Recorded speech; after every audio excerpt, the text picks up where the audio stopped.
사무엘상 27장 5절부터 11절까지 말씀 함께 읽도록 하겠습니다. 자, 우리 같이 읽어요. 시작.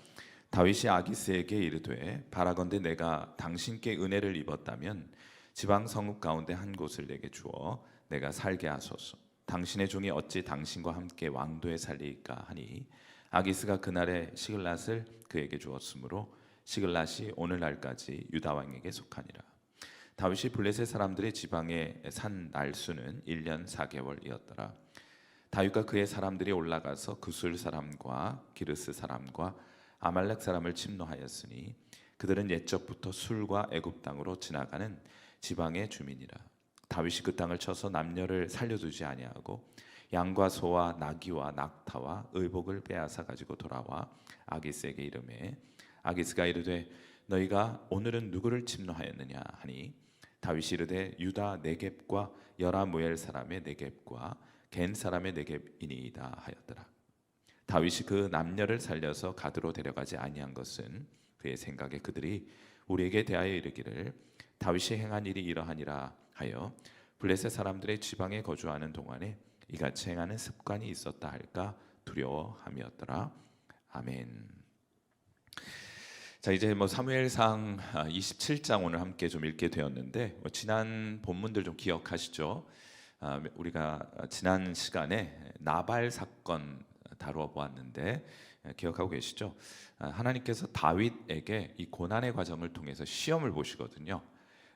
이제 크게 그르칠 뻔했고 이 시험에서 떨어질 뻔했지만은 아비가일의 도움으로 그는 이 시험마저도 통과하게 됩니다. 그 시험이란 건 뭔가 하면 직접 복수하고 싶은 마음을 내려놓으라 하는 거예요.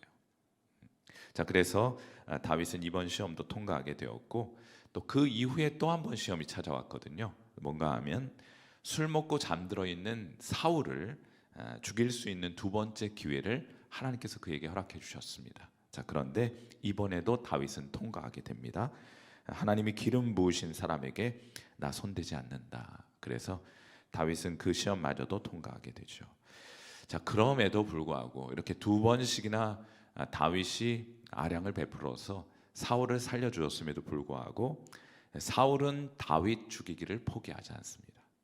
여러분, 그래서 오늘 본문의 배경이 되는 사건이 이제 일어나게 되는 건데 이 사울이 계속해서 다윗을 죽이려고 하니까 이번에 다윗은 사울을 피해서 블레셋 땅 이방 나라로 피신해 들어가게 됩니다.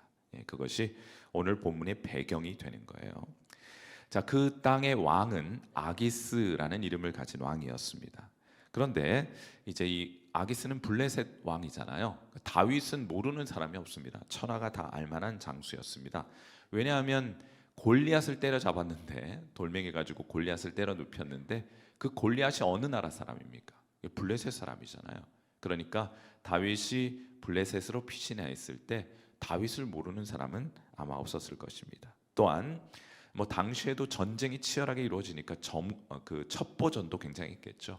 그래서 다윗과 다윗이 섬기는 왕이었던 사울 사이에 관계가 좋지 않아서 원수지간이 되었다는 정보도 아마 이 아기스 왕이 입수했을 것이라고 생각이 듭니다. 그래서 아기스 왕은 이거 절호의 찬스다.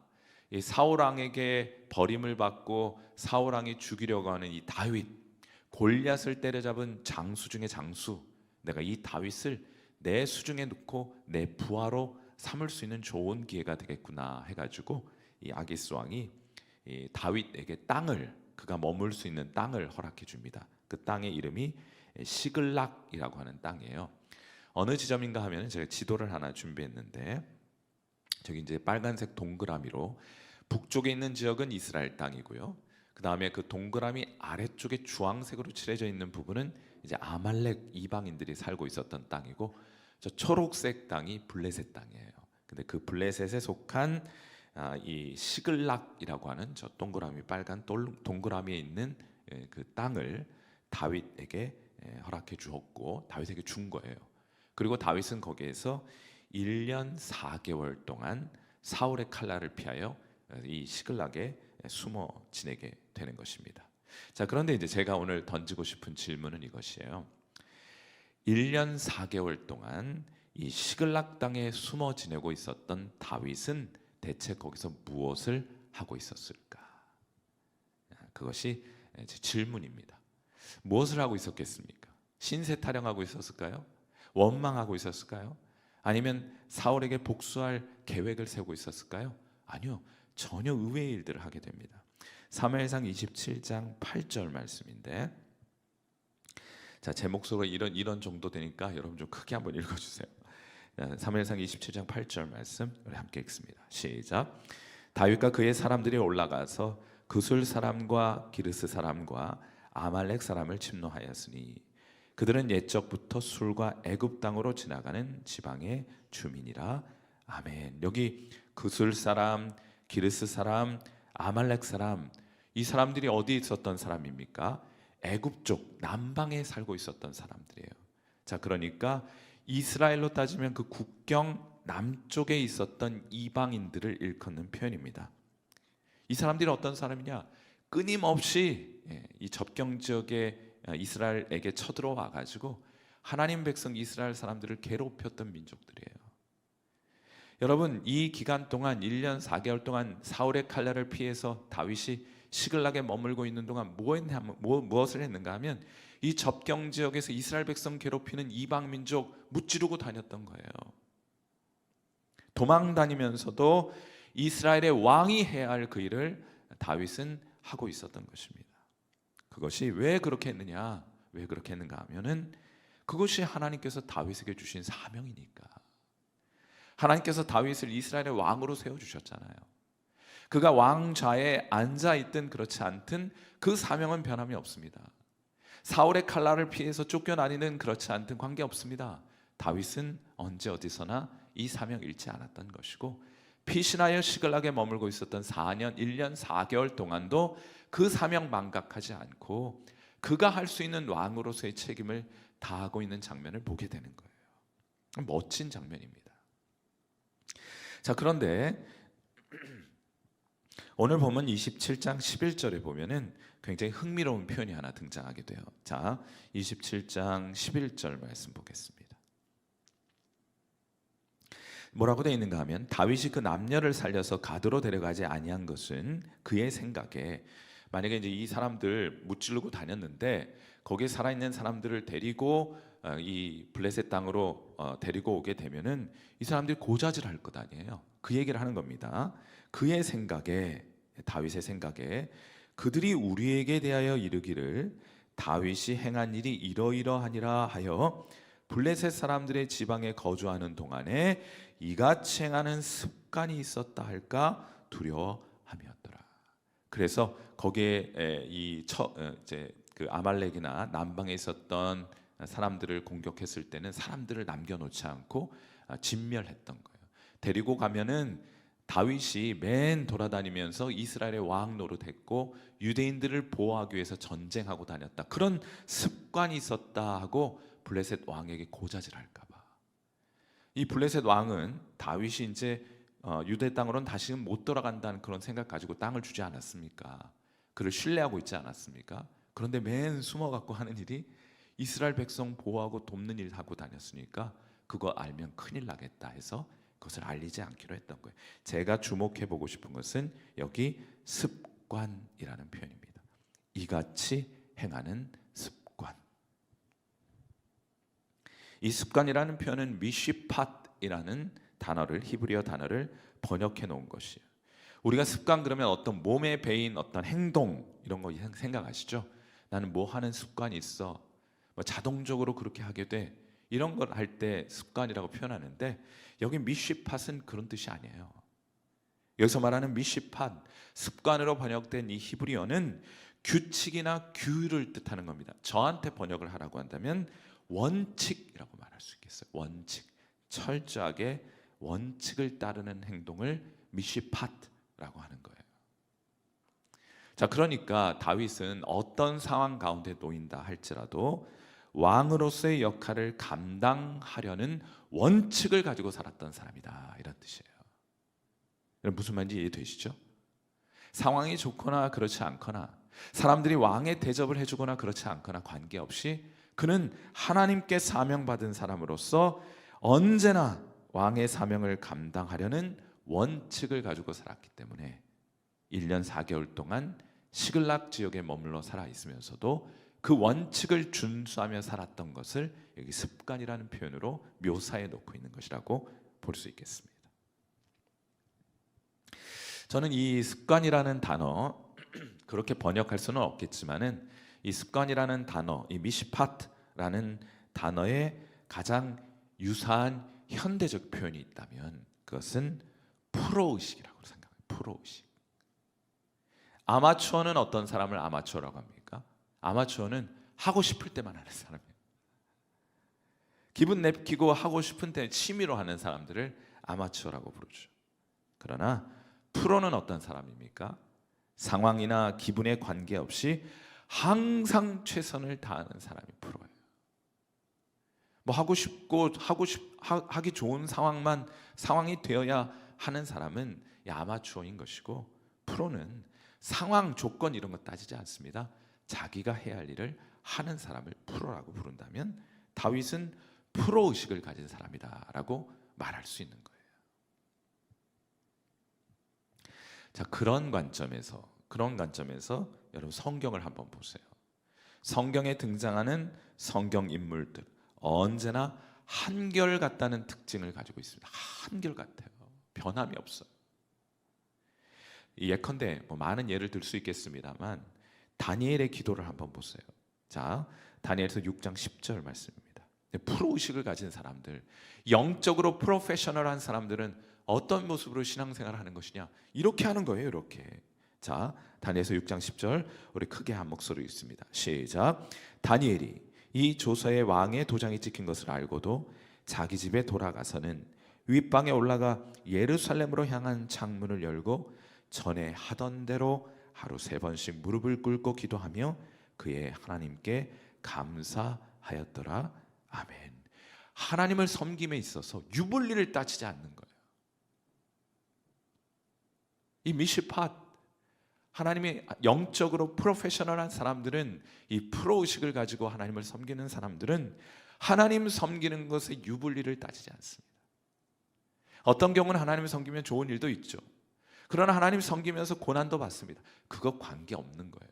우리는 항상 같은 모습으로 주님을 섬길 따름입니다. 언제나 한결같은 신앙이 좋은 신앙이에요. 멋진 신앙입니다. 막 뜨겁고 불 받았다고 해서 열심히 내다가 말이죠, 확 식으면 양은 냄비처럼 식어가지고 더 이상 보이지 않는 그런 종류의 신앙이 아니라, 이제 비유하자면 뚝배기 같이 늘 그렇게 뜨거운 마음으로 주님을 섬기는 한결같은 마음으로 주님을 따르는 사람들이야말로 정말 하나님께서 기뻐하시는 신앙의 모습으로 신앙하는 사람들이라 할 것입니다. 그런 의미에서 저와 여러분, 오늘 우리 현장에서 기도하시는 분들, 또 우리 유튜브 상에서도 많은 분들 계신데, 여러분 하나님 앞에 구해야 될 신앙, 또 하나님 앞에 여러분이 살아가야 할 신앙이라는 것은 영적인 프로가 되는 거예요. 영적인 프로. 예컨대 그런 말씀 비일비재해서 데살로니가전서 5장 16절부터 18절 여러분 너무 잘 아시는 말씀이잖아요. 뭐라고 합니까? 항상 기뻐하라, 쉬지 말고 기도하라, 범사에 감사. 이게 뭡니까? 한결같으라는 말이에요. 한결같으라. 항상 기뻐하라, 쉬지 말고 기도하라, 범사에 감사하라. 한결같으라는 말이에요. 그건 상황이나 조건이나 상대에 따라서 달라지는 것이 아닙니다. 좋은 일 있다고 기뻐하고 좋은 일 사라지면 기쁨이 사라져 버리는 것은 프로의식을 가진 사람들의 신앙 모습이 아니에요. 그러니까 우리는 이 말씀 빗대어 설명하자면은, 데살로니가전서 5장 16절부터 18절 말씀 빗대어 설명하자면, 우리는 기쁨에 있어서 프로들입니다. 프로. 또 기도에 있어서 프로들이에요. 어려운 일이 있을 때마다 어려운 일이 있을 때 기도하고, 어려운 일이 해결되면 기도하지 않는 건 프로답지 못한 모습입니다. 우리는 항상 기도할 것이에요. 그리고 감사의 프로들입니다. 우리가 그런 사람들이에요. 항상 기뻐하고 쉬지 말고 기도하고 범사에 감사라는 것은 기쁨의 프로가 되고, 기도에도 프로가 되고, 감사하는 일에도 역시 프로페셔널해야 한다 하는 것을 성경이 우리에게 말해주는 것이라고 볼 수 있겠습니다. 사랑하는 성도 여러분, 2024년 시작한 지 이제 엊그제 같은데 벌써 1월 다 가고 있죠. 영적으로 새로운 각오도 했을 것입니다. 그런데 한 달 좀 지나게 되니까 뭐 작심삼일이라고 조금 느슨해진 감이 없지는 않죠. 자, 그런데 그건 뭐 당연하다고 볼 수 있어요. 뭐 프로라고 해서 언제나 프로야구 선수가 언제나 타석에 올라가가지고 홈런 치고 안타만 친답니까? 10번 중에 3번만 때려도 잘하는 거예요. 10번 중에 7번은 실패하는 겁니다. 그런데 중요한 것은 그때 있는 것인데, 프로는요 3번 삼진 당해도 4번째 타석 안타 치고 홈런 칠 수 있다는 마음 가지고 타석에 올라서는 사람이 프로 야구 선수인 거예요. 그러니 조금 느슨해졌거나 계획했던 것 좀 이렇게 실패했거나 여러분 생각하시기에 좀 계획했던 대로 잘 되지 않았다. 그때가 중요한 겁니다. 다시 시작하는 거예요. 그래서 우리 예배의 프로가 되고요, 한결같이 예배 하나님 드리고, 또 말씀의 프로가 되고, 상황 좋거나 그렇지 않거나 하나님 말씀 펼쳐 읽고 묵상하는 일에 프로가 되고, 언제든 기도하는 일에 있어 프로 되고, 또 기쁨과 감사와 찬양의 프로가 되고 섬김의 프로가 되면은 얼마나 좋을까. 여러분에게 있어서 어떤 영역에서 여러분은 프로페셔널 하십니까? 다시 일어나서 여러분에게 맡겨주신 사명을 감당하는 여러분 되셨으면 좋겠고, 오늘 이 금요 기도회를 계기로 해서 다시 한번 느슨해졌던 여러분의 신앙을 다시금 추스리고, 신앙은 그렇게 하는 거예요. 막 맨날 똑같이 했으면 좋겠는데 우리의 연약함 때문에 그러지 못하잖아요. 훨씬 더 현실적인 것은 그렇게 느슨해졌고 실패했을 때 다시 일어나서 다시 시작하는 겁니다. 오늘 이 자리가 마치 우리 12월 31일 각오했던 마음을 새롭게 하는 시간이 되었으면 좋겠고, 또 우리 금요 기도회를 마치고는 새로운 마음으로 다시 한번 여러분이 맡겨진 일에 프로페셔널하게 하나님을 섬기는 그런 귀한 헌신과 사명을 감당해가는 저와 여러분 되시기를 주님의 이름으로 축원해 드립니다. 우리 함께 기도하도록 하죠. 자, 음악 들으시면서 기도하실 때 우리가 그런 사람이구나, 우리를 그렇게 불러주셨구나, 기쁨을 프로페셔널하게 기뻐하고 기도하고 감사하고 예배하고 섬기고 또 하나님을 찬양하는 일에 우리를 프로로 불러주셨구나.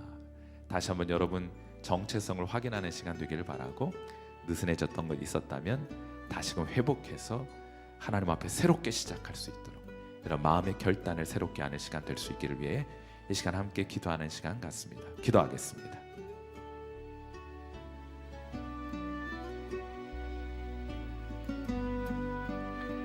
살아계신 하나님 아버지, 오늘 이 밤 우리를 기도의 자리에 불러주셔서 감사합니다.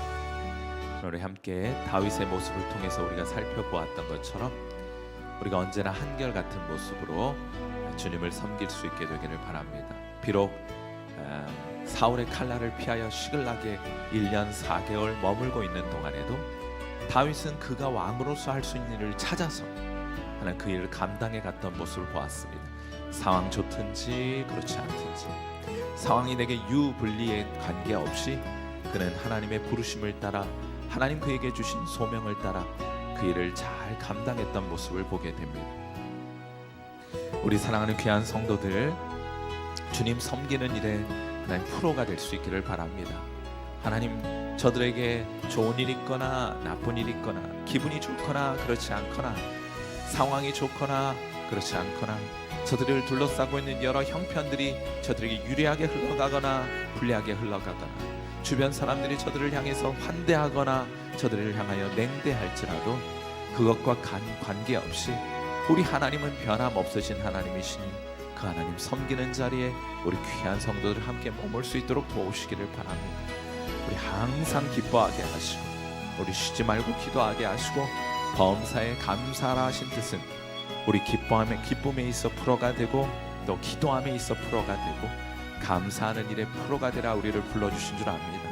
우리 실패에서도 다시금 하나님 이 영적인 야구 방망이 들고 우리 홈런 때릴 수 있으라는 믿음을 가지고 우리 타석에 오를 수 있는 다시 한번 일어나 도전할 수 있는 성도들 될 수 있기를 간절히 소망합니다. 지난 날은 잊고 다시 새롭게 시작하고자 합니다. 우리 2024년 한 해를 시작할 때 우리 사랑하는 성도들 하나님 앞에 영적으로 여러 계획들과 소원함들을 가지고 하나님 앞에 기도해 왔는 줄 압니다. 하나님, 이제 다시금 느슨해진 우리의 마음을 추스르게 하시고 다시금 일어나 주님을 기쁘시게 하는 자리로 함께 나아가는 귀한 성도들 되게 해주시기를 간절히 소원합니다. 또 우리 앞으로 달려가면서 넘어질 때도 있고 느슨해질 때도 있고 뒤로 물러나고 싶을 때도 있겠지만은 그때 또 하나님 말씀해 주시고 도전해 주셔서 다시금 일어나 우리 앞을 향하여 우리의 그리스도 예수의 표대를 향하여 우리 한 걸음 또 앞으로 나아가게 되는 귀한 믿음의 선택 있는 우리 성도들 되게 해주시기를 간절히 소원하옵고, 그래요 한결같은 믿음으로 한결같은 모습으로 주님 따르는 그런 귀한 성도들 되게 하여 주옵소서. 오늘 이 밤도 우리가 하나님 앞에 한결같은 모습으로 금요 기도에 나와 여러 기도의 제목을 주님께 알려드리게 될 텐데, 우리 주님 기도 들으시고 이미 들으신 줄 알고 그 귀한 응답을 우리로 기도 가운데 확인할 수 있도록 인도하옵소서. 우리의 기도의 시간 함께 해주실 하나님을 기대하옵고, 살아계신 우리 주님 예수님의 귀하신 이름으로 간절히 기도하옵나이다. 아멘.